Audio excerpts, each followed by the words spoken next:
Capítulo 4. Pauvre de jeu. El hombre normal es esclavo de sus propios movimientos, involuntarios e inquietos, lo que demuestra que no tiene autoridad sobre su máquina biológica. Al observar las manifestaciones de nuestra máquina, no podemos evitar notar que nuestras máquinas se dejan llevar por diversos proyectos involuntarios, es decir, que se retuercen impotentes en sus asientos. Aunque la clarificación de estas ideas sea valiosa, los chistes y anécdotas también forman parte de nuestro trabajo y pueden ser útiles, especialmente cuando sepamos más del tema y podamos ver que no solo cuentan historias divertidas en relación con nuestra percepción de este mundo, sino que también se refieren a sucesos de una dimensión totalmente diferente. Un ser humano mecánico se parece a un bobo totalmente indefenso. ¿Por qué? Porque el ser no fenoménico es esclavo de la máquina, y la máquina es esclava de la producción continua del centro motor, lo cual se manifiesta en los más raros, involuntarios y agitados movimientos. Estos patéticos tics espasmódicos son señales, para cualquiera que tenga ojos para ver, de que no tenemos autoridad sobre nuestra propia máquina orgánica. Si fuéramos capaces de observar imparcialmente estas agitadas manifestaciones en el funcionamiento de nuestra propia máquina biológica, quizá pudiéramos acumular datos reales, no surgidos de la fantasía, sobre las actividades internas y externas de la máquina, y quizá también un día aplicar esta fuerza negativa, que de otro modo se desperdiciaría en nuestro propio trabajo de despertar a la máquina. Cuando se nos ofrezca material que pueda usarse para nuestra observación de la máquina, debemos aprender a utilizarlo para observar a la máquina imparcialmente, sin avergonzarnos. Tener vergüenza de las actividades de la máquina indica una profunda identificación con ella. Observar imparcialmente significa que debemos estar preparados para vernos como nos ven los demás, desde fuera, no tan subjetivamente. Con el tiempo, indudablemente, veremos muchas características psicológicas y emocionales de la máquina que no son nada agradables y que incluso podrían ser horripilantes para nuestro yo observador. Nuestras acciones inconscientes continuamente irritan y fastidian a los demás. Incluso, aunque ellos mismos estén demasiado dormidos como para enterarse exactamente de la causa de su desagrado, sienten un inmediato y automático reflejo de odio hacia estas manifestaciones. Si creemos siquiera por un segundo que nuestras posturas y manifestaciones son autodirigidas y totalmente arbitrarias, es que estamos empapados en una autoinducida ilusión hipnótica. Podríamos analizar las manifestaciones de la máquina y, si nos fuera posible hacerlo sincera e imparcialmente, veríamos lo limitadas que son y cómo todo el repertorio de manifestaciones de nuestro centro motor consiste, sin excepción, en posturas habituales y en semidesmayos involuntarios y espasmódicos, desde un automatismo de la máquina a otro. Si pudiéramos observar a la máquina biológica como si fuera un desconocido, seríamos capaces también de ver sus actividades bajo una luz imparcial. No seremos realmente capaces de observar las más pequeñas fracciones de la actividad mental y motora de la máquina hasta que hayamos observado durante mucho tiempo y podamos predecir lo que la máquina probablemente hará cada día. Nuestras observaciones llegarán a ser más refinadas a medida que vayamos conociendo a la máquina cada vez más íntimamente. En la situación actual, solo tenemos una impresión general muy vaga de la máquina y no podemos saber, desde esta genérica visión impresionista, nada de valor real sobre su vida y actividades. En nuestra observación de la máquina biológica y a los efectos de este ejercicio, nos interesan particularmente esas manifestaciones que indican que la máquina está inquieta, que nuestra atención ha empezado a vagar, que ha sido distraída o seducida, o que la voluntad de dormir de la máquina es mayor que nuestra propia voluntad para despertarla. Deberíamos, por el momento, confinar nuestras observaciones a estos ordinarios e inquietos automatismos, a los que podemos llamar nuestro bobo du jour. Por supuesto, todos sabemos que incluso aunque tuviéramos la fuerza de 10 hombres, ni siquiera podríamos frenar o suspender 2 o 3 de los más pequeños y menos fuertes automatismos. La máquina es demasiado sutil y la voluntad del ser no fenoménico es, todavía, inexistente.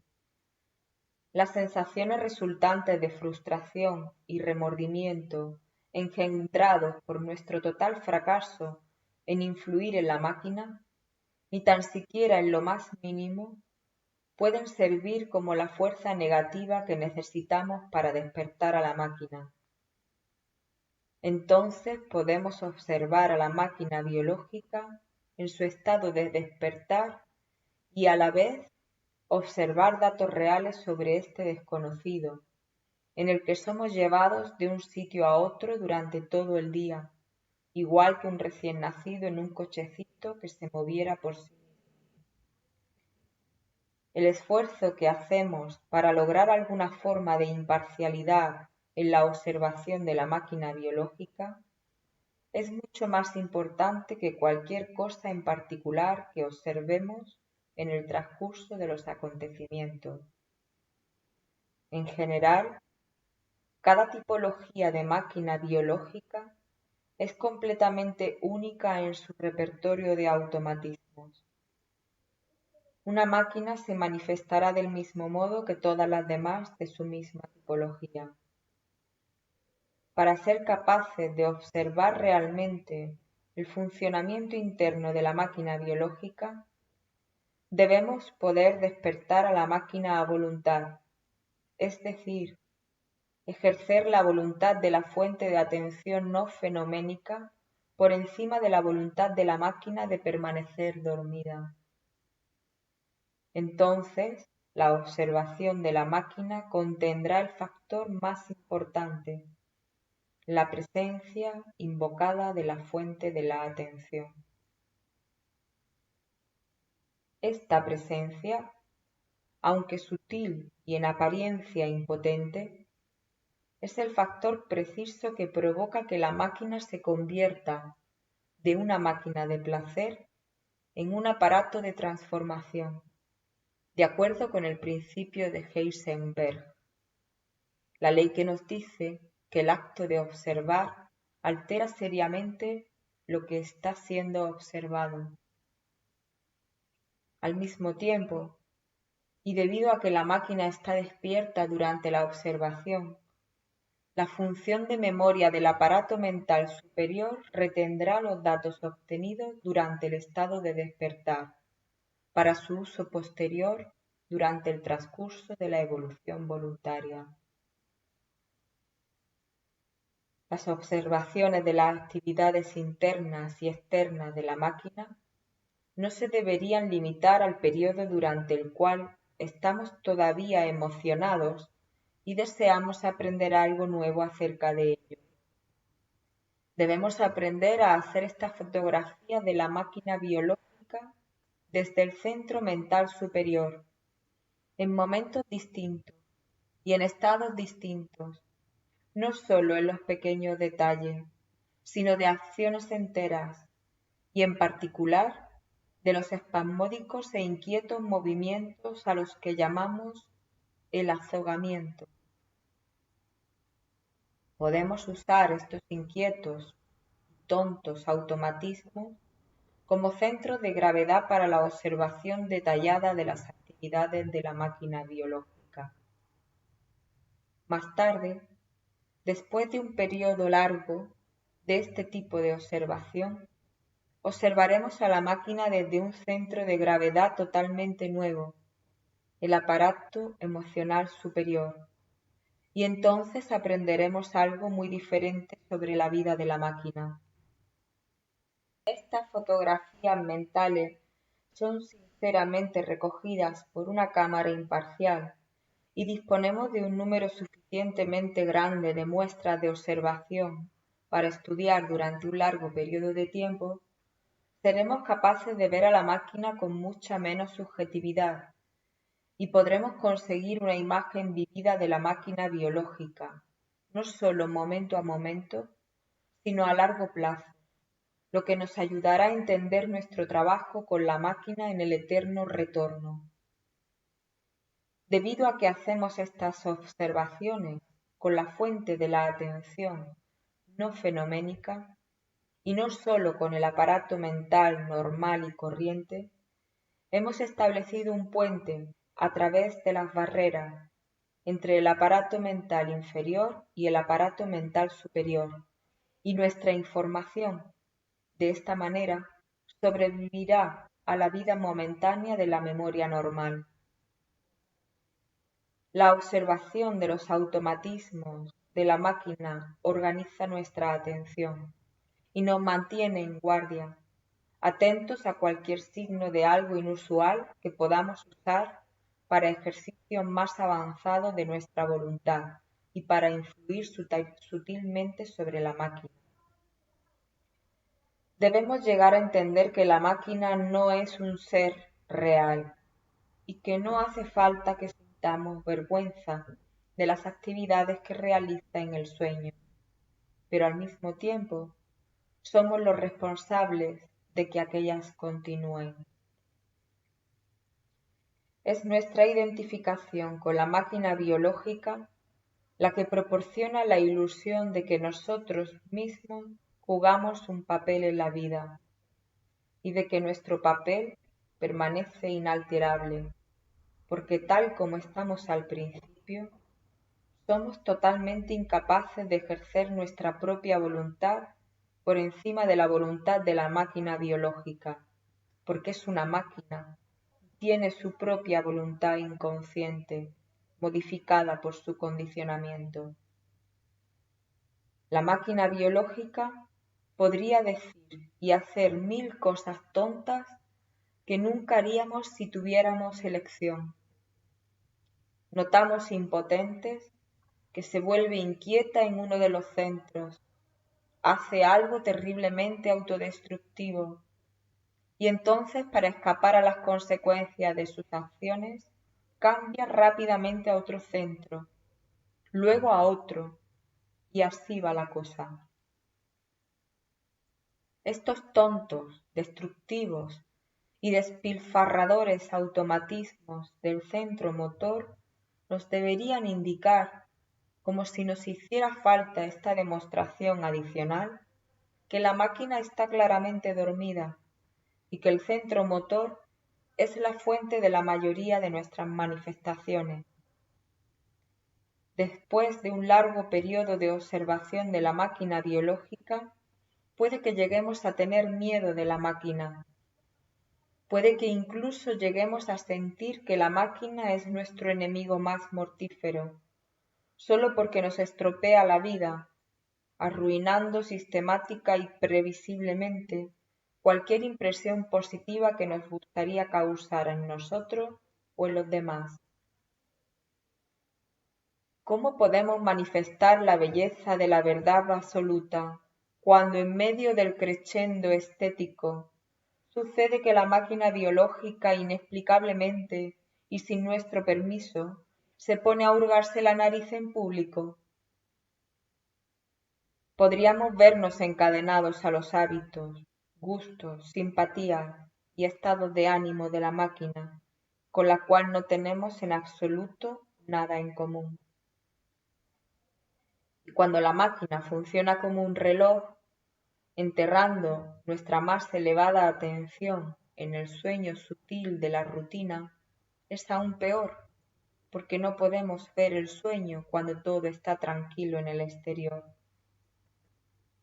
Indudablemente, descubriremos para nuestro terror el auténtico horror de la situación, que nuestra preciosa fuerza de trabajo es robada por el taconeo de impaciencia, el rascarse y el nerviosismo continuo, después de lo cual, ¿qué nos queda para nuestras propias necesidades? De algún modo debemos aprender a detener a la máquina en su deseo proverbial de tirar por la borda esta energía preciosa que legítimamente nos pertenece para nuestro trabajo. Pero aunque puede que sintamos gratitud hacia la máquina biológica porque nos ha traído al trabajo, e incluso puede que sintamos algunas sensaciones mecánicas de nostalgia hacia nuestra anterior identificación inocente con la máquina biológica, es decir, ese jardín del Edén mecánico del cual fuimos expulsados por comernos la fruta del conocimiento, no debemos dejarnos exaltar por el anhelo inconsciente de comodidad hasta el punto de que busquemos refugio, incluso temporalmente, del viaje evolutivo. En nuestro trabajo inicial debemos ser capaces de aceptar que a partir de ahora no tendremos sitios para descansar, ningún hogar permanente ni almohada segura para reposar nuestras cabezas, tan activamente charlatanas. Pero de hecho, ¿cómo podemos empezar a hacer esto? ¿Hay alguna manera práctica de pastorear estos automatismos, las manifestaciones bobas de la máquina? Podemos empezar a ejercer nuestra voluntad sobre la máquina biológica haciendo voluntario lo que ha llegado a ser voluntario y automático. Escoge un automatismo habitual de la máquina que hayas observado durante un largo periodo de tiempo. Asegúrate de que este mismo automatismo aparezca con frecuencia, por lo menos varias docenas de veces cada día. Ahora manifiesta intencional y repetidamente esta acción durante un largo periodo de tiempo, observando a la máquina. Este periodo sirve para dos propósitos fundamentales. Primero, para despertar un poco a la máquina mientras cae bajo el foco de observación. Y segundo, para ver que no cambia en sus usuales manifestaciones automáticas. Cuando manifiestes un estado particularmente activo, si por casualidad te pillas en él, especialmente si es muy dramático, de repente grita ¡corten! Y detén la acción como un director de cine. Entonces, voluntariamente empieza otra vez la acción, gritando en voz alta ¡luces! ¡Cámara! ¡Acción! Repite esto varias veces por cada manifestación dramática hasta que llegue a formar parte de tu repertorio voluntario particular. Sois ahora directores de cine durante el resto de vuestros dramas personales. Por lo tanto, luces, cámara, acción. Repite muchas veces esta actuación voluntaria hasta que puedas autorizar su aparición, en el sentido de ser autor de la historia a la vez que dejas que ocurra y su desaparición. Toma la postura de un director de teatro en las representaciones voluntarias de esta manifestación. Contémplala como a un actor interpretando un papel inventado. Domínala, mantente firme, consigue la total obediencia del actor. Entonces despide al personaje del escenario y úsalo solo cuando tú lo desees. Luego elige otro y sigue el mismo procedimiento. Domínalos mientras los pruebas uno por uno. Este es el relato de un alumno sobre una ejemplificación del ejercicio, exactamente como ocurrió en unas jornadas en Nueva York en 1983. Nos reunimos en grupo en un restaurante céntrico que operaba como una de las oficinas temporales de EJ en América. EJ todavía no había llegado, y mientras nuestra conversación discurría por la atmósfera enrarecida de la pura especulación, todos empezamos a dejarnos llevar por la inercia. David tuvo la presencia suficiente para ver la oportunidad y gritó «¡Corten!» en voz alta, tan fuerte que todo el mundo dejó lo que había estado haciendo, incluso los cocineros de detrás del mostrador. Se levantó e interpretando el papel de director de cine, dio una palmada imperativa y ordenó «Hagamos otra toma de esa escena, todos a sus puestos. Luces, cámara, acción». Para nuestro total asombro, todo el restaurante volvió a arrancar a su orden. Lo repitió 3 veces más y finalmente, cuando pensaba que ya no podía escapar sin castigo, exclamó en voz alta «¡Grábalo! Eso sí que ha sido una toma». Y tranquilamente volvió a sentarse. No podíamos creer lo dócil que había sido todo el mundo ante estas órdenes, incluyéndonos a nosotros mismos y a otras personas totalmente desconocidas. Evidentemente, EJ había estado sentado pasando desapercibido en un rincón de la habitación en forma de L durante todo ese tiempo. Aplaudió y dijo «¡Bravísimo! Tuviste el buen sentido de parar justo antes de que volvieran en sí, se juntaran en tropel y te lincharan». EJ también nos permitió pedir cortes cuando nos pillábamos dormidos los unos a los otros. Si las manifestaciones eran lo suficientemente dramáticas, podíamos pedir tantas tomas como sintiésemos que el sujeto era capaz de aguantar.